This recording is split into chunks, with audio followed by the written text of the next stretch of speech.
Promoting করার জন্য বাড়ি থেকে তুলে নিয়ে গিয়ে মারধরের অভিযোগ। কথা না শুনলে আগামী দিনে বাড়ি জ্বালিয়ে দেবার হুমকি। এমনই অভিযোগ বেলেঘাটার রাজু নস্কর এবং তার দলবলের বিরুদ্ধে। বেলেঘাটা থানায় লিখিত অভিযোগ দায়ের করেছেন আক্রান্ত সুকোমল দেবনাথ। থানায় অভিযোগ করেও লাভ হয়নি, পুলিশ থেকে নেতা সবাই তার ঘনিষ্ঠ, এমনই বলেছে রাজু নস্কর। বেলেঘাটা মানে রাজু নস্কর, হুমকি সুরে কথা বলা হয়েছে, এমনই অভিযোগ জানিয়েছেন আক্রান্ত ওই প্রমোটার।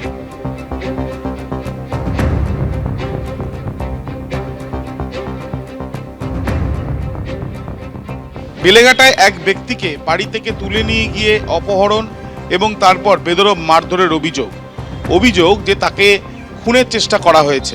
ইতিমধ্যে লিখিতভাবে অভিযোগ করেছেন ওই ব্যক্তি বেলেঘাটা থানায়। অভিযোগ রাজু নস্করের বিরুদ্ধে। আমরা দাঁড়িয়ে রয়েছি ঠিক বেলেঘাটা থানার সামনে। ওই ব্যক্তি যেটা জানাচ্ছেন যে দীর্ঘদিন ধরে তিনি যে বাড়িতে থাকেন সেই বাড়ি থেকে তাকে সরিয়ে দিয়ে, তিনি ভাড়াটে হিসেবে থাকেন, সরিয়ে দিয়ে সেখানে প্রমোটিং করার জন্য চাপ, না মানলেই তার উপরে এরকম আক্রমণ এসছে। যে অভিযোগ তিনি করছেন সরাসরি তার কাছ থেকে জানবো। আপনার নাম কি? আমার নাম হচ্ছে সুকোমল দেবনাথ। কি হয়েছে আপনার সাথে? আমাকে অনেক দিন যাবৎ ওরা এরকম আসছে, হ্যাঁ, গুন্ডা বাহিনী পাঠাচ্ছে। বাড়িটা আমরা 75 বছর থেকে রয়েছি, আমার বাবা ঠাকুরদারা সবাই রয়েছে, আমরাও আছি, সব ভাড়াটিয়া মিলে রয়েছি। এটা ঠিকা জমি, কিন্তু ওরা বলছে যে আমরা। ওরা কারা? ওরা হচ্ছে রাজু নস্করের ছেলেরা, প্রায় 50-60 জনের মতো এসছে। উনি এসছেন, রাজু নস্কর এসছেন, এসে বলছে রাত্রিবেলা, বলছে এখানে প্রমোটিং করবো আমরা, বাড়ি মাপ আর সব মেশিন টেশিন নিয়ে এসছে যে মাপার জন্য, যা যা মেশিন মাপার জন্য। আমি বলেছি আমি তো ঘর মাপতে দেবো না, আপনারা যে বাড়িওয়ালা হয়েছেন তার কাগজপত্র দেখান, আমি উকিলকে দেখাবো। বলছে বেলেঘাটার কোর্ট আমি, বেলেঘাটার থানা আমি, আমরা থানাকে 1.5 কোটি টাকা দিই বছরে। আমি তখন তো অবাক হয়ে গেলাম। তখন আমাকে এরকমভাবে নিয়ে পুরো তুলে নিয়ে চলে গেল। আমাকে এই ধরনের কথাগুলো সব অফিসে বলছে আর মারছে। রাজু নস্করের এই দাপট কেন? মানে আপনি যেটা বলছেন যে এত কিছু আপনাকে বলছে, যে থানা তার হাতে বলছে, এত প্রভাব তার কেন? সে কি করে? সে তো একজন প্রমোটার, কিন্তু প্রমোটিং করে, ব্যবসা করছে, তো পার্টি করে, তৃণমূল পার্টি করে। আমাকে বলছে পুরো বেলেঘাটার দায়িত্ব আমার কাছে আছে। পুলিশের সঙ্গে আতাত রয়েছে সেই অভিযোগ তিনি করছেন, যে সেই কথাও তাকে বলা হয়েছে। আতঙ্কিত ওই ব্যক্তি বলছেন তিনি এখন যাবেন কোথায়। ক্যামেরায় শান্তনু দত্তর সাথে আবির দত্ত, এবিপি আনন্দ, কলকাতা। প্রমোটিং করার জন্য বাড়িতে এসে রীতিমতো হুমকি দেওয়ার অভিযোগ করা হচ্ছে এবং বাড়ি থেকে তুলে নিয়ে গিয়ে মারধরের অভিযোগ। রাত্রিবেলা অন্তত পক্ষে 50 থেকে 60 জন তারা আসেন এবং বাড়ি থেকে চলে যাওয়ার জন্য, বাড়ি ছেড়ে দেওয়ার জন্য হুমকি দেওয়া হয় বলে অভিযোগ। আর যার বিরুদ্ধে এই যাবতীয় অভিযোগ রাজু নস্কর, তিনি বলছেন ওই ব্যক্তিকে চিনি না, এমন ঘটনা ঘটায়নি। পাল্টা আবার আক্রান্ত প্রমোটারের বিরুদ্ধে বেলেঘাটা থানায় অভিযোগ দায়ের হয়েছে।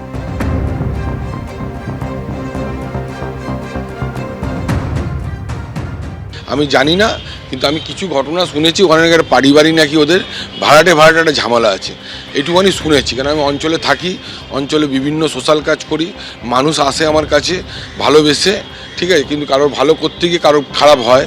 কিন্তু আমি এই ছেলেটার নাম বলছি যে আমি তাকে চিনিই না।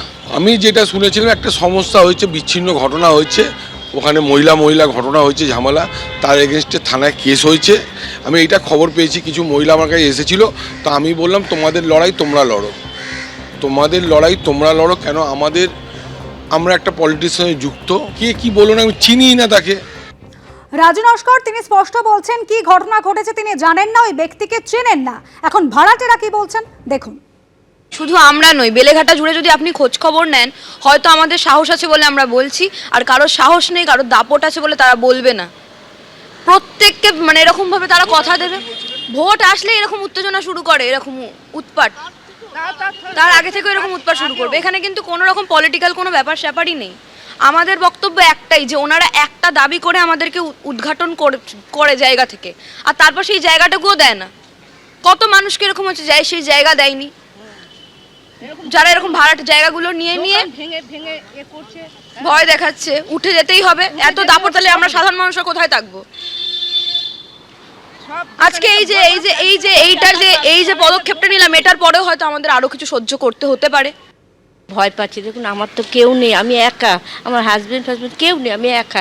এবার ধরুন আমাকেও যে এরমভাবে এর আগে ঘর দুয়ার মাপ ঝোপ এই রাজনস্করের লোক বুঝেছেন, মাপ ঝোপ করে হঠাৎ ঘরে ঢুকে বলছে মাপবো, ঘর মাপ। একটা মাপার আগে একটা চিঠি দেয় আমরা সেটা জানবো। ধরুন আমার মাথার উপরে কেউ নেই, আমি কাউকে ধরুন আমি অশিক্ষিত, একটা কিছুই জানি না, আমি একটা ছোট্ট ঘর ফ্যামিলির ঘরের লোক। তা আমাকে একটা চিঠি দিলে ধরুন যে শিক্ষিত তাকে তো আমি দেখাবো, দাদা এই চিঠিটা একটু আমাকে পড়ে শোনাবেন, সেটা তো আমি আমার জানার কর্তব্য। কিন্তু সেটা এসে কেন ঘর দুয়ার মাপবে? এবার আমাকে তো মেরে তাড়িয়েও দিতে পারে ওই ঘরটা থেকে। আমি ছোট্ট একটা ঘরে থাকি, আমার ঘরে কিছু হাসব্যান্ড, আমার কেউ নেই, একটা নাতিটাকে নিয়ে ছোট্টবেলা থেকে আমি পড়ে রয়েছি। নির্বাচনের আগে রাজনৈতিক মঞ্চ থেকে দেদার প্রবচন কানে আসছে, কিন্তু সেই সব প্রবচন স্ক্যান করে আদতে কি সারমর্ম উদ্ধার করেছে জেন জি? বোঝালেই তারা বুঝছেন নাকি অন্য কিছু ভাবছেন? চলুন আজ দমদম বিধানসভা কেন্দ্র ঘুরতে ঘুরতে দেখি জেন জি বলছে কি। আসুন আমার সাথে।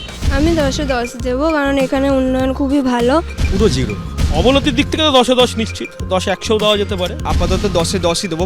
লেবারেটি বেশি আছে, সেভাবে ইনকাম নেই। বেকারত্ব বেড়ে চলেছে, তো বেড়েই চলেছে। শিক্ষা তো এখন প্রায় সোনার পাথরবাটিতে পরিণত হয়েছে এই রাজ্যের তৃণমূল সরকারের আমলে। পশ্চিমবঙ্গের বর্তমান সরকার নতুন জেনারেশনকে এগিয়ে নিয়ে যাওয়ার চেষ্টা করছে। চাকরি নেই, 6000-এর উপরে বেশি শিল্পপতিরা, শিল্পীরা আজকে পশ্চিমবাংলা থেকে মুখ ফিরিয়েছে। কার দৌলতে, কাদের জন্য? সেই কর্মসংস্থান আরও বাড়ানোর জন্য যথেষ্ট পদক্ষেপ নিচ্ছেন। যুব সমাজ বলুন, ছাত্র সমাজ বলুন, আমার এলাকায় আমার পাড়ায় অনুকূল পরিস্থিতি নেই, সমস্তটাই প্রতিকূল। এখানে দাদাকে যখনই ডাকি তখনই আমাদের বাড়ির সামনে আসে, যখনই দরকার হয় তখনই পাই। উন্নতি তৃণমূল নেতাদের শুধু পকেটের উন্নতি, সাধারণ লোকের তো এখানে উন্নতি কিছু নেই। আমরা এতক্ষণ দমদম বিধানসভা কেন্দ্রের বিভিন্ন অঞ্চলে ঘুরে ঘুরে একদম নতুন মানুষ যারা এই যুগ, এই জেনারেশন অর্থাৎ জেন জি, তাদের নানান রকম মতামত শুনলাম তারা কি ভাবছে আগামী দিন সম্পর্কে, কর্মসংস্থান সম্পর্কে। আমাদের তো অবশ্যই চোখ থাকবে আগামী বিধানসভা ভোটের দিকে, আর আপনাদের কিন্তু চোখ রাখতে হবে এবিপি আনন্দে, কারণ এখানে কিন্তু আপনারা দেখতে পাবেন জেন জি ভাবছে কি। আজকে খানিকটা বোঝা গেল জেন জি ভাবছে কি, কিন্তু আরও অনেক বিধানসভা কেন্দ্র ঘুরতে হবে এবং নতুন ভোটারদের, নতুন মানুষদের, আগামী প্রজন্মের মতবাদটা আমাদের জানতে হবে, তাদের ভাবনা চিন্তা সম্পর্কে ওয়াকিবহাল হতে হবে, কারণ জানতে হবে, বুঝতে হবে যে তারাই কিন্তু আমাদের ভবিষ্যৎ। তাহলে আপনাদের চোখ থাকুক এবিপি আনন্দে এবং দেখতে থাকুন জেন জি ভাবছে কি। শিবখান তিনদার তিনজন মল্লার চৌপর দিনভর দেয় দূরপাল্লা। সত্যেন্দ্রনাথ দত্তের কবিতায় গতির অনুভব আমরা এভাবেই করেছি, কিন্তু জেনজিরা আরো দ্রুত গতিতে এগিয়ে যাচ্ছে। যাদবপুর বিশ্ববিদ্যালয়ের ইঞ্জিনিয়ারিং বিভাগের পড়ুয়াদের তৈরি ইলেকট্রিক রেসিং কার গত বছর জাতীয় স্তরে ইলেকট্রিক রেসিং কার প্রতিযোগিতায় সাফল্য অর্জন করেছে। পরবর্তী গতির লক্ষ্যে তারা আরো এগিয়ে চলেছে। আমিও আজ যাদবপুর বিধানসভা কেন্দ্রের নানান প্রান্তে ছুটে বেড়াবো জানার জন্য নির্বাচনের আগে জেনজিরা কি ভাবছে। মডার্ন ডেজে যেটা আমরা দেখতে পাচ্ছি, যেটা খুবই আফসোসজনক, সেটা হলো যে আমরা রাজ্যে চাকরি পাবো না, আমাদেরকে বাইরে যেতে হবে, এবং এইটা হওয়ার কথা একদমই নয়। সামগ্রিকভাবে আমাদের যে এনভায়রনমেন্ট, সেইটা নিয়ে কনসার্ন এই মুহূর্তে রাজনীতিতে খুব একটা দেখতে পাই না। আমাদের ক্ষেত্রে যেমন খাতা, বই, পেন, আচমকা জিএসটি কমে গেছে, ভাবলাম যে দাম কমছে, অ্যাকচুয়ালি কিন্তু কমে না, সেই জিনিসের দামটা কিন্তু বাড়তেই থাকছে। আমাদের বাংলায় নারীর নিরাপত্তার একটা বিষয় উঠে এসছে, যে যেমন 2024-এ আরজিকর ঘটনাটা ঘটলো। 2 বছর হয়ে গেছে কিন্তু তার কোনো বিচার পাওয়া যায়নি। আমাদের কাছে বর্তমানে রাজনৈতিক নেতাদের যে প্রতিমূর্তি স্থাপিত হয়েছে, অর্থাৎ রাজনৈতিক নেতা হতে গেলে তোমাকে চুরি করতে হবে। আজকে জেনজি যেটা, তারা খুব নিজেরটা বোঝে। আমাকে যদি গভর্নমেন্ট চাকরির জন্য 5 লাখ 10 লাখ টাকা ঘুষ দিতে হয়, আমি কেন এই সরকারকে চুজ করবো, রাইট? একেবারে লাজবাব জবাব পেয়েছি। আরও বিভিন্ন জায়গায় জেনজিদের আমরা মুখোমুখি হতে যাব, আপনারাও দেখতে থাকুন জেনজিরা কি বলছে। চোখ রাখুন এবিপি আনন্দে। এবিপি আনন্দ, এগিয়ে থাকে, এগিয়ে রাখে।